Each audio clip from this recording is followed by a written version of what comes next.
Hi friends. Avatar தி Last airbender எல்லாருமே கண்டிப்பாக பார்த்துருப்பீங்க சின்ன வயசில்.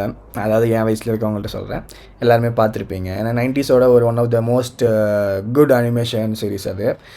என்னோட ரொம்ப ஹார்ட் டச்சிங், ரொம்ப என்னோடய ஃபேவரட்டான அனிமியில் அதுவும் ஒரு அனிமி. அந்த அனிமி வந்து எனக்கு நான் சின்ன வயசில் பார்த்துட்ருக்கப்போ எனக்கு அது முடிஞ்சது தெரியாமல் என்ன இது ரிப்பீட் வந்துக்கிட்டே இருக்குது, இன்னும் ஸ்டோரி இருக்குது, இதுக்கப்புறமா எடுத்துகிட்ருக்காங்க, இன்னும் வரும் அப்படின்ற ஒரு நம்பிக்கையோடு இருந்தேன் ஆக்சுவலாக. அது ஆனால் ஒரு காலத்துக்கு அப்புறம் தான் தெரிஞ்சது அது நான் ஏமாற்றப்பட்டிருக்கேன் அப்படின்னு. ஏன்னா அது அப்பயே முடிஞ்சிருச்சு 3 சீசனு. அதுவே தெரியாமல் இன்னும் வரும் நம்பிட்டு இருந்தேன். அப்படி நம்பிட்டு இருந்த ஒரு பையனுக்கு கிடைச்ச ஒரு இதுதான் இப்போது ரிலீஸ் ஆனது, Avatar Aang the Last airbender. உண்மையாலுமே சூப்பராக இருந்துச்சு அந்த படம். இப்போ தான் ரீசெண்டாக பார்த்தேன். ரொம்ப அழகாக இருந்தது. அந்த நாஸ்டாலஜிக் வைப் வந்து அவ்வளோ சூப்பராக காமிப்பாங்க அதில். எனக்கு அப்போயே அதனால தான் ரொம்ப பிடிக்கும். அது ஒரு மாதிரி எல்லா கார்ட்டூன்லையும் கம்பேர் பண்ணுறப்போ ஒரு மாதிரி நல்லா இருக்கும். அது உண்மையாலுமே ஒரு நல்ல கார்ட்டூனு.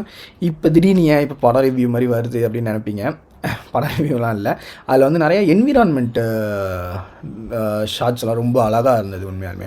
அப்படி பார்த்து ரசித்த சில இதெல்லாம் வந்து நானும் ட்ரா பண்ணணும்னு ஆசைப்பட்டேன். பட்டு எப்படி சொல்கிறாங்க, ரொம்ப சூப்பராக இருந்துச்சு. அந்தளவுக்கு என்னால் பண்ண முடியுமான்னு தெரியல, பட் அந்த ஆசை இருந்துச்சு. அப்புறம் அந்த படம் பார்த்து முடிச்சதுக்கப்புறம் நானும் மறந்துட்டேன். அதை நான் யோசிக்கல. அதுக்கப்புறம் நேற்று நான் வந்து இன்ஸ்டா ஸ்க்ரோல் பண்ணிக்கிட்டு இருக்கப்போ சடனாக ஒரு இமேஜ் பார்த்தேன். அது ரொம்ப ஆப்டாக, அதை பார்த்தோன்னே எனக்கு அந்த படம் தான் ஞாபகம் வந்துச்சு. அந்த ரொம்ப சூப்பராக இருந்துச்சு அந்த என்விரான்மெண்ட் ஷாட்டு, அந்த ட்ராயிங். அது ஆக்சுவலாக கான்செப்ட் ஆர்ட்டு ரொம்ப அழகாக இருந்தது. அந்த இமேஜை நான் போடுறேன் பாருங்கள். அது ரொம்ப அழகாக இருந்துச்சு. எனக்கு அதை ரீக்ரியேட் பண்ணணும்னு ஆசையாச்சு. சரி, இன்னும் இது அதே மாதிரி இருக்கே, ஆனால் அது வேறு ஏதோ போல் அப்படின்னு நினச்சி நான் உள்ளே போய் பார்த்தா உண்மையாலுமே அந்த ஆர்டிஸ்ட் வந்து அதுக்கு ஒர்க் பண்ணியிருக்காரு போல். Avatar Aang the Last Airbender மூவியில் அவர் ஒர்க் பண்ணியிருக்காரு போல், கான்செப்ட் ஆர்டிஸ்ட்டாக. ரொம்ப சூப்பராக இருந்துச்சு அவரோட ஆர்ட் எல்லாமே. எனக்கு ரொம்ப ஆசையாக இருந்துச்சு அதே மாதிரி ஒரு ஆர்ட் பண்ணணுன்னு. நான் அதை ட்ரை பண்ண போகிறேன். போன வீடியோவில் ஒரு ரெஃபரன்ஸ் காமிச்சு அது என்னாச்சுன்னு கேட்பீங்க. அதுவும் பண்ணிக்கிட்டு தான் இருக்கேன். அது ஒரு 20% பண்ணியிருக்கேன். பட் இதுவும் பண்ணணும்னு கொஞ்சம் ஆசையாக இருக்குது. பண்ணி பார்க்குறேனே, பார்ப்போம் எப்படி வருதுன்னு. உண்மையாலுமே அந்த இமேஜ் நான் வேணால் காமிக்கிறேன், எடுத்து வச்சுருக்கேன். இந்த ஷாட்டு தான் ரொம்ப சூப்பராக இருக்கும் உண்மையாக சொல்லணும்னா.